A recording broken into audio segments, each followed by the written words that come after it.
Hey, what's good, self-direct investors? I hope you're all doing great, and I want to welcome you back to my channel. If you're new here, my name is Jordan. I'm the mind behind Make More Capital, and today we're going to recap this week in cannabis news from June 28th to July 4th. Now, before we jump in, if you enjoy this video or you learned something, please just leave a like on it as it really helps out my channel. And then, of course, if you want to learn how to take advantage of this generational investment opportunity, subscribe below so that you don't miss any future videos, and then there's plenty of content for you to go back, rewatch, and educate yourself with. I've tried to put all the news and facts in one place so that you can learn about the evolution of the industry over time, identify some top companies that you keep seeing pop up, and take advantage whenever you're ready. But we're going to start with the news heard around the world as American track sensation Sha'Carri Richardson tests positive for cannabis, as if her one-time cannabis use was the issue and not the outdated rules by the anti-doping agency. So we're going to look into this story. The American sprinter Sha'Carri Richardson, who was set for a star turn at the Tokyo Olympics this month, could miss the games after testing positive for cannabis. Richardson, 21, won the women's 100-meter race at the U.S. Track and Field Trials in Oregon last month, but her positive test automatically invalidated her result in that marquee event. How unfortunate, because clearly it does not stop her from breaking records and being one of the fastest sprinters out there, much like it hasn't stopped Michael Phelps from winning all those medals or Usain Bolt from being the fastest man alive. Regardless, the United States Anti-Doping Agency announced the positive test result Friday morning and said Richardson had accepted a suspension for 1 month starting on June 28th. That could clear her in time to run in the 4x100-meter relay that takes place later in the games if she is named to the U.S. team. And if she's not named to the U.S. team when she's the fastest sprinter that they have, it just goes to show how badly these big organizations want to shame people that don't comply with their rules, despite the fact that cannabis is legal in Oregon, where she was during the time of the race. And in an interview with NBC on Friday, Richardson blamed the positive test on her use of cannabis as a way to cope with the unexpected death of her biological mother while she was in Oregon for the Olympic trials. Richardson, who was raised by her grandmother, said she learned about the death from a reporter during an interview and called it triggering and definitely nerve-shocking. So yeah, as we've learned through a lot of these videos, the way people cope and deal with suffering is that they consume cannabis because it relieves the suffering and makes it a bit easier. Regardless, these organizations don't seem to understand that, but I love this tweet from her. I just say, don't judge me, and I'm human. I'm you. I just happen to run a little faster.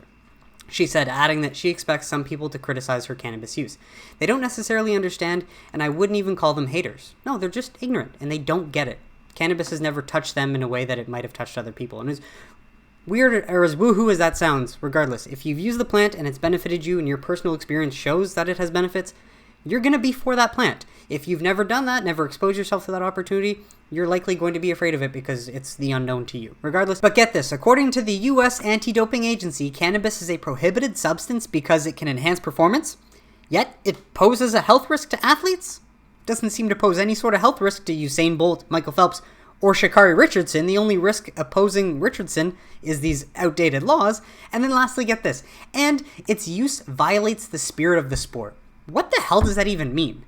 Sounds like that was determined by some random group of humans at a point in time that does not serve the benefit of most humans in today's age. So just wanted to point that out. Now, this is the best headline I've seen about it. If it ain't crack, let her run track. LaMelo Ball joins outrage over prospective Olympian Sha'Carri Richardson receiving 1 month ban after testing positive for cannabis. Now, it seems like most people are outraged about this because clearly it shows that cannabis is not the issue. It's the outdated rules. So regardless, just wanted to highlight that. Obviously, people are upset. People are infuriated. There is a petition as well that you can sign to.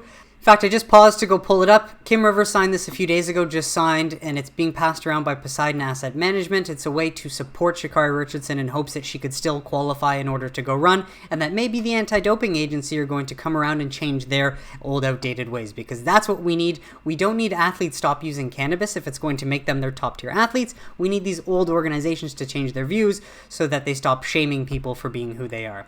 On to some great updates from Todd Harrison. Schumer's pot bill expected to arrive in July from Curaleaf's Jordan. And obviously we're annoyed with Schumer because he said it will come soon, then shortly, then it'd come in May, then in June, in July. But all that means is that he does not have the votes, so he couldn't release it in time because he wasn't going to get the outcome that he wanted, which gives us investors a better breath of fresh air, which means SAFE is more likely to pass, and that he might use his comprehensive bill as a tool in 2022 to get reelected, which makes sense politically. But regardless, also Curaleaf Sports Jordan speaks at a Cantor Fitzgerald question and answer event, which we're going to get to in a moment, but just want to highlight this from Todd because after all of these moving parts change and fall into place, this is where we're at as of right now. Best guess because we need to see the language, but number one, Schumer's draft released in July. Because at this point, he's said he would draft it. He's not going to get the votes, but regardless, he has to introduce it so that there's going to be some publicity buzz about it. People can start talking about it. Then number 2, it's going to get beaten around for a few months. So I like to think of it as an inflatable volleyball, but mind you, we have not seen the language. So we don't know why 0 Republicans are interested in it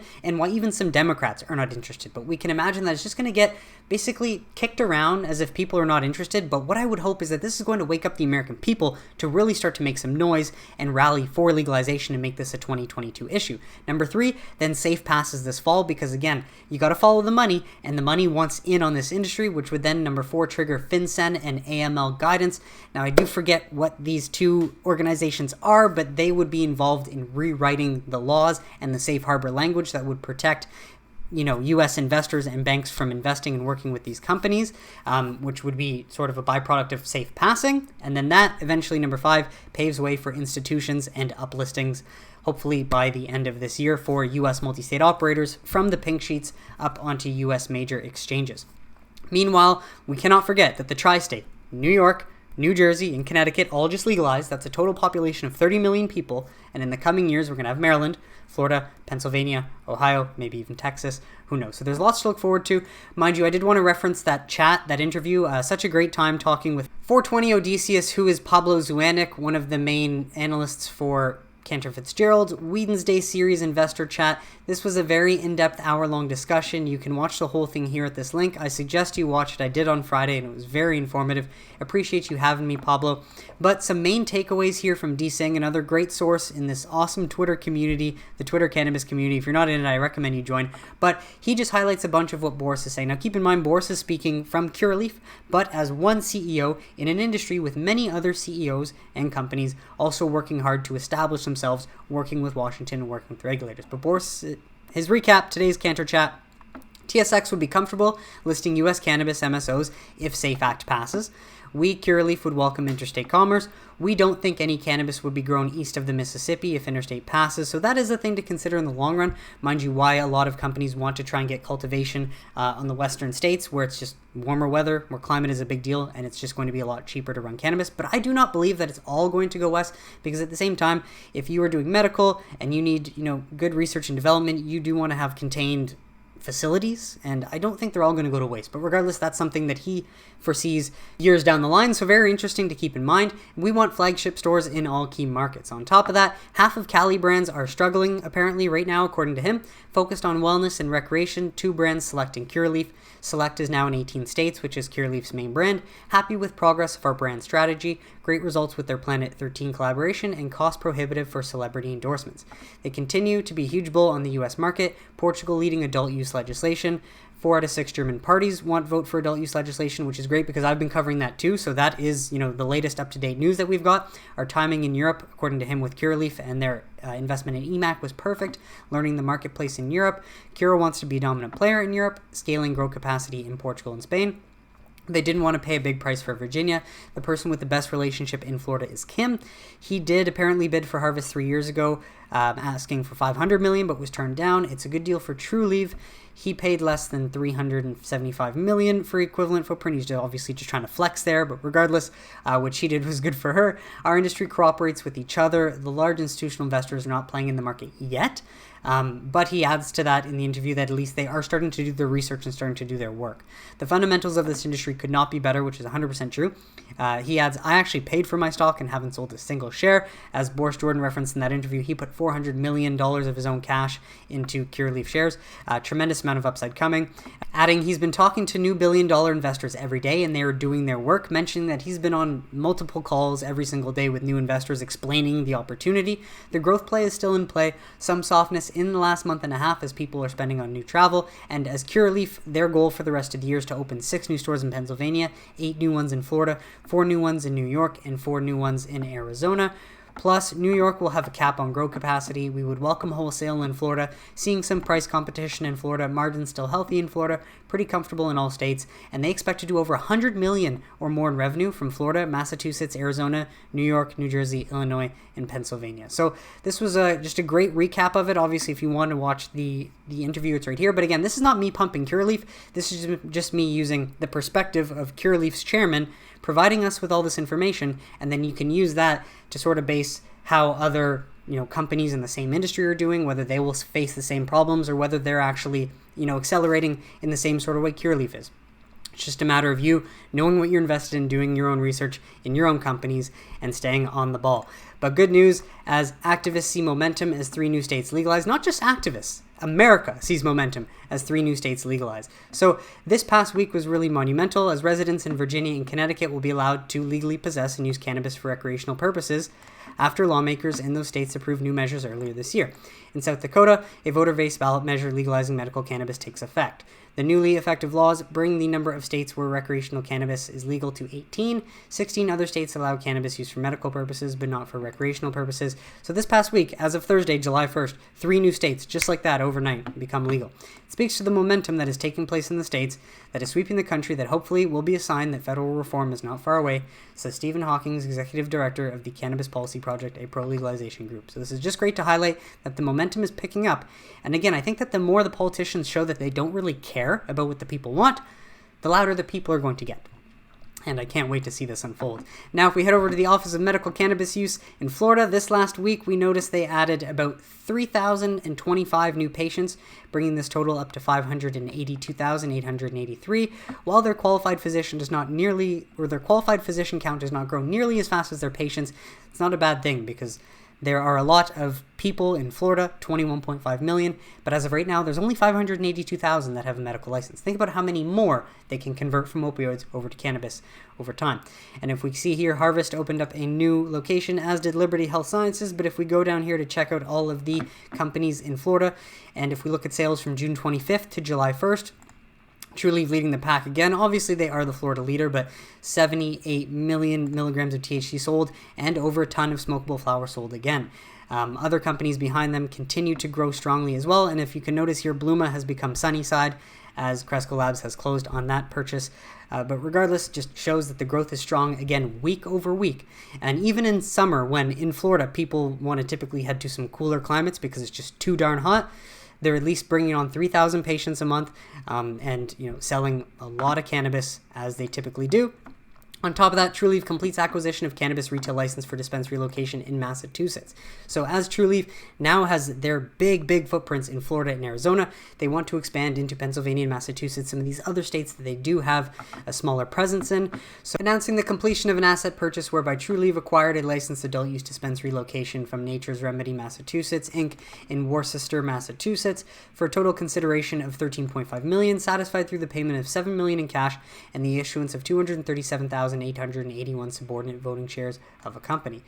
As Kim Rivers, Trulieve CEO, stated, "We are excited to open our second Massachusetts location in Worcester, allowing us to broaden the Trulieve platform in the state. This location will allow us to continue rolling out our expanded portfolio of products in Massachusetts, including our newly launched Sweet Talk Edibles line and Muse Premium Vape and Concentrates line, while providing industry-leading customer service, including our no questions asked exchange and return policy. When your products are that good that you can return them with no questions asked, you typically retain customers." And Trulieve has been very good at doing that, as they've shown in Florida. On to other MSOs. Big news, though, is that as we actually just jump into July, we are already this close to Q2 results coming in August from these MSOs, as Curaleaf is happy to report second quarter 2021 financial operation results for the second quarter ended June 30th, 2021, after market close on August 9th. So I'm very happy to see that. So the second week of August is going to make me very busy with added videos going through these recaps, but I actually really love making those videos, so I cannot wait. And then on top of that, Verano to report second quarter 2021 financial results on August 10th. So they'll be following the day after Curaleaf on a Tuesday. Then we've got Green Thumb told second quarter 2021 earnings conference on August 11th. That's going to come on Wednesday, following Verano and Curaleaf. And then we have Columbia Care to report second quarter 2021 results Thursday, August 12th, 2021. So I anticipate all these numbers are going to be big as these companies continue to accelerate their growth and anticipate large numbers. And obviously, as we head forward, we just wait for Trulieve, Cresco Labs, and some of the other big MSOs as well to announce their dates, just to see if they're all going to come jam-packed in 1 week or if they may be spread out. I have no doubt that the growth we're going to see from these earnings reports are really going to catch the attention of many much bigger investors as well. And then on to this USA Today article, Cannabis Reform, it's the right time for full federal legalization to help the economy and people, which is 100% true, but it's just funny to add that this is from USA Today, which is a nice, American-based publication, but it adds here, this is an opinion piece. This piece expresses the views of its author. separate from those of this publication. Highlighting the times that we live in, that you can no longer trust these American media publications that just want to shove their agenda down your throat to divide America further apart. You cannot trust them, and you've got to look for individual sources that have educated themselves on the topic and that you can trust to actually get some sort of accurate truth. Because what politicians are finally realizing, and what a lot of the public has known for years, legalizing cannabis only positively supports economies, communities, and people. It does nothing but good, and we've known this in Canada, and in the first states to do it, Colorado, California, Washington, and Oregon. So this is not news, and anyone that is denying this is either just ignorant and doesn't want to change their views, or their livelihood likely relies on cannabis remaining illegal, and that's why they didn't want to change the status quo. Mind you, according to the Last Prisoner Project, a non-profit organization dedicated to cannabis criminal justice reform, these are some realities that we are seeing today. 15.7 million people were arrested for cannabis offenses in the last decade. 500,000 people were arrested for cannabis in 2020. Think about that. 16 states it's legal, 500,000 people still arrested for cannabis possession. That's messed up. Then $47 billion is being spent annually on the war on drugs. That's trillions of dollars going to keeping the status quo the way it is when we know it doesn't work. And truthfully, when we see good leadership, or no, I should say great leadership, when we see exceptional leadership from any sort of leader, they don't introduce something that magically changes and makes things better. What they do is they change something that hasn't worked and never worked. And by removing what never worked, you just make things better as a byproduct of that. So that is the whole point of all this money being spent on putting people in jail and not actually researching cannabis's therapeutic benefits, keeping the status quo alive, keeping the power where it is. No, that's led us to where we are. But at the same time, 10.4 billion were generated in legal cannabis sales in 2018. That then jumped up to, I think it was 14 billion. That jumped up to 12.2 billion in 2019, I believe. Let me fact check. And I just fact checked to make sure. According to New Frontier data in 2019, cannabis sales then grew to 13.6 billion, and in 2020 they grew to 17.5 billion. So in states where cannabis is legal, you have one world that people are living in where this industry is just going to keep growing and become one of the American behemoths. But at the same time, in other parts of the country, you have 500,000 people being arrested a year for possessing this plant, and then 47 billion is being spent annually on the war on drugs. Why the hell are you having a war on drugs anyways? The one thing most people just love is drugs. Whether it's alcohol, whether it's coffee, whether it's exercise, whatever your drug of choice, which is really just a war on minority people. And if there is going to be a war on drugs, it should be a war on opiates and the big pharma companies that lied about these products being safe and that are now leading to the overdose of 50,000 Americans a year. That is where you would really focus your resources if this was a quote-unquote war on drugs. And that's exactly why Justice Clarence Thomas said what he said earlier this week, that we don't need these federal laws anymore. They don't serve the American people. That's for damn sure. And on top of that, it's because cannabis job growth is fueled by the sales in new markets. When compared to other industries, cannabis employment in 2020 compared to police officers, nurse practitioners, respiratory therapists, web developers, cannabis is in high demand. U.S. cannabis industry full-time employment estimates, number of workers directly employed by cannabis businesses as well as employees of ancillary companies that support the industry, 340,000 up to 415,000. That's a good amount of people. This is an industry that you want to get into starting now because it's going to be around for a long time. Job growth in the cannabis industry will be fueled by sustained sale growth and the launch of new state markets, especially in the recreational side of the business. According to analysis from the 2021 MJ Biz Factbook, the marijuana industry will employ 340,000 to 415,000 full-time equivalent workers across the U.S. by 2021 and grow to 545 to 600,000 by 2025. If you can believe that number was just 315,000 at the start of this year. That's grown a lot, even just since then. These figures account for workers directly employed by cannabis businesses, including bud tenders and extraction technicians, as well as employees of ancillary companies that support the cannabis industry, such as consultants and lawyers. The retail sector constitutes most of the jobs in the cannabis industry, driven by requirements in nearly all states to sell cannabis, both adult use and medical, in its distinct physical location. So hey, if you're looking for a growing industry, this is America's biggest one. And if you're in a state where cannabis is illegal, I would seriously consider moving to a state where it is legal and changing your life for the better, because that's one way you can do it. On to a big development out of Cannabis Moment, as Apple now allows cannabis businesses on its App Store while Google maintains the ban, which is kind of troubling because I obviously too made this channel hoping that I could monetize it, only to find out that YouTube does not allow you to monetize cannabis content, which is very unfortunate. Only some videos get through, some don't, but hopefully as Google changes their views, I should be able to monetize just like any other channel on here. But regardless, let's go through this, as Apple will no longer prohibit cannabis delivery services from being hosted on its App Store, one of the latest pro-cannabis developments to come out of the tech industry. The policy was updated last month to remove the ban with some restrictions. A marijuana app must be geo-restricted to jurisdictions where cannabis is legal, and the program must be submitted by a legal entity that provides the services and not by an individual developer. Here's what the policy previously said. Apps that encourage consumption of tobacco and vape products, illegal drugs, or excessive amounts of alcohol are not permitted on the App Store. Apps that encourage minors to consume any of these substances will be rejected. Facilitating the sale of controlled substances, except for licensed pharmacies, marijuana or tobacco is not allowed. The new policy, which was updated on June 7th, reads, facilitating the sale of controlled substances except for licensed pharmacies and licensed or otherwise legal cannabis dispensaries, or tobacco is not allowed. Further, they add, apps that provide services in highly regulated fields such as banking and financial services, healthcare, gambling, legal cannabis use, and air travel, or that require sensitive user information should be submitted by a legal entity that provides the services, but not by an individual developer.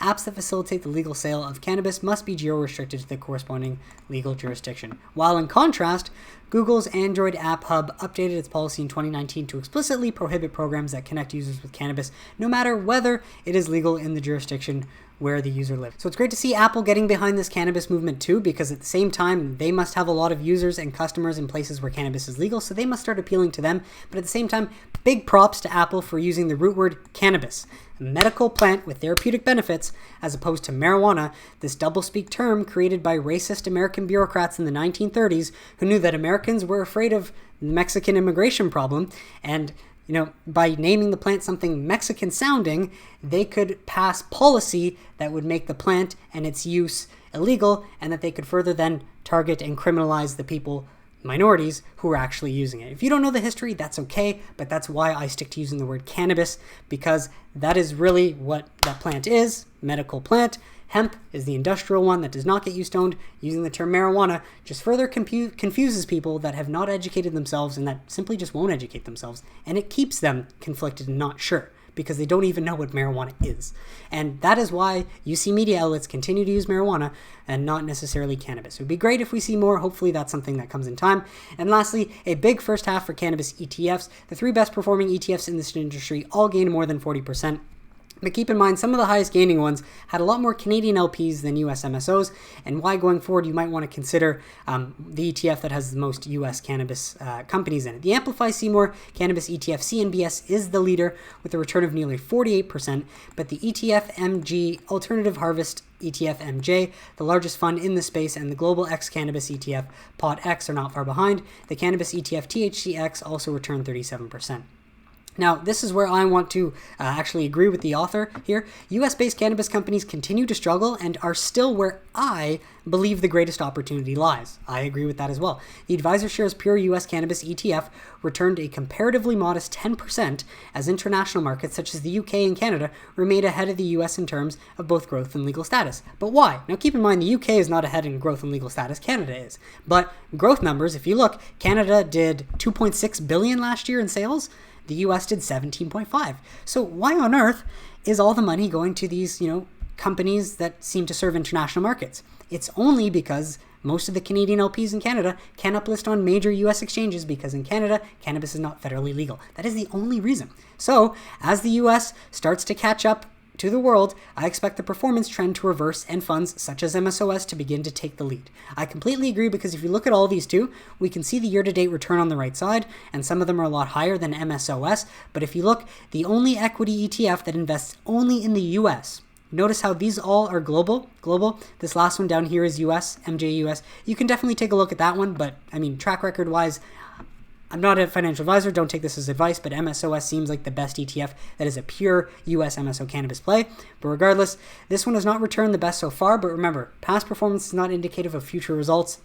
If you want the best exposure in US companies without individually stock picking, MSOS is a great ETF that does trade on the New York Stock Exchange that you can get into. And further, if you want to do your own research, New Cannabis Ventures has their public cannabis company revenue and income tracker, and you can go through US MSOs here, and you can check out their latest quarterly sales, quarter-over-quarter growth, year-over-year growth, adjusted operating income, and their next financials, which will be next month in August.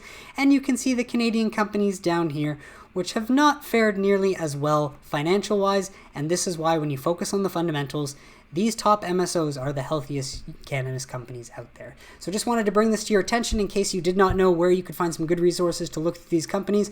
That is it for today's episode, though. I just want to wish you all a very happy 4th of July, any Americans and Canadians. Hope you had a great Canada Day and are continuing the celebrations into the long weekend. Thank you so much for tuning in, and I really hope you got some value out of this episode. If you have any questions or concerns or comments, let me know below so I can address them, but I definitely think the second half of 2021, by the end of the year, is going to be a lot more rewarding than the first half. So if you enjoyed this, please leave a like on it, subscribe below if you don't want to miss any future videos, and I will catch you on Wednesday for a midweek update. Have a great day, everybody.